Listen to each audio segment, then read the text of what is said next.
Hello students, you most welcome in this grammar class. Student, today we will read verb.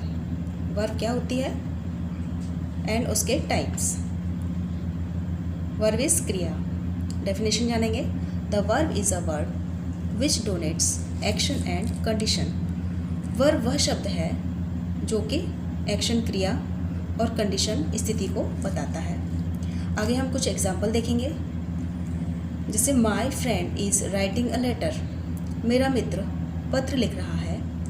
The birds are flying in the sky, पक्षी आसमान में उड़ रहे हैं. Mukesh weeps, Mukesh रोता है.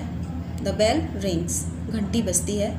एंड ही इज़ टायर्ड, वह थका हुआ है. तो स्टूडेंट, ऊपर के हमारे जो सेंटेंस हैं उसमें एक्शन दिखाया गया है and last sentence is condition. तो ये दोनों को प्रदर्शित कर रहा है. तो ये हमारे वर्ब हैं. अब आगे जानते हैं kinds of verb. There are 2 types of verb. Verb के 2 टाइप्स होते हैं. Number 1 is finite verb and number 2 is non finite verb. अब ये finite and non finite verbs कैसे होते हैं ये भी जान लेते हैं. कुछ सेंटेंस के द्वारा देखेंगे. He wants to go home, वह घर जाना चाहता है. I want to go home, मैं घर जाना चाहता हूँ. He wanted to go home, वह घर जाना चाहता था. अब स्टूडेंट्स, इस एक सेंटेंस में हमारे दोनों ही टाइप के वर्ब हैं. वॉन्ट्स भी एक वर्ब है और टू गो क्रिया है, ये भी एक वर्ब है. तो फाइनाइट वर्ब कौन से होते हैं? जो वर्ब सब्जेक्ट और टेंस के द्वारा सब्जेक्ट चेंज होगा, टेंस चेंज होगा तो वर्ब भी चेंज हो जाएगी. एंड नॉन फाइनाइट वर्ब वो होती हैं जिनमें कोई भी बदलाव नहीं आता है.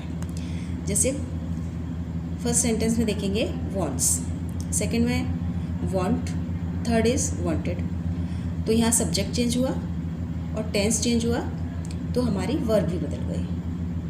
तो फाइनाइट वर्ब होंगे want, wants and wanted. And non finite verbs are to go. There is no change in non-finite verb. देखते हैं kinds of finite verbs. finite verbs के कितने kind होते हैं देखते हैं. intransitive verb, transitive verb, linking verb and auxiliary verb. These are finite verbs. तो इनको हम डिटेल में पढ़ेंगे. Number 1 is intransitive verb. इसको हिंदी में कहेंगे अकर्मक क्रिया. इंट्रांजिटिव वर्ब कौन सी होती हैं? A verb that does not required an object to make sense by itself is called intransitive verb. Intransitive verb वो होते हैं जिनके लिए हमको ऑब्जेक्ट की ज़रूरत नहीं होती है. आगे देखेंगे sentence. The stars are twinkling, तारे टिमटिमा रहे हैं. द चाइल्ड स्लीप्स, बच्चा सोता है. ही लाफ्स, वह हंसता है. द डॉग बार्क्स, कुत्ता भौंकता है. तो इस सेंटेंस में स्टूडेंट किसी ऑब्जेक्ट की ज़रूरत नहीं है, कोई भी ऑब्जेक्ट नहीं है, फिर भी हमारा सेंस कंप्लीट हो रहा है. तो ये हमारी अकर्मक क्रिया है. And next is transitive verb, सकर्मक क्रिया. A verb that requires an object to complete its meaning. वह वर्ब जिसको एक ऑब्जेक्ट की ज़रूरत होती है मीनिंग को कंप्लीट करने के लिए, वो हमारी सकर्मक क्रिया कहलाती है, यानी कि ट्रांजिटिव वर्ब कहलाती है. आगे सेंटेंस देखेंगे. She eats an Apple.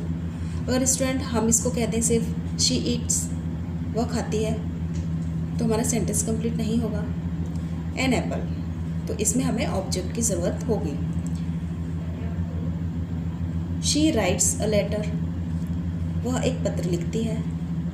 Ram eight banana, Ram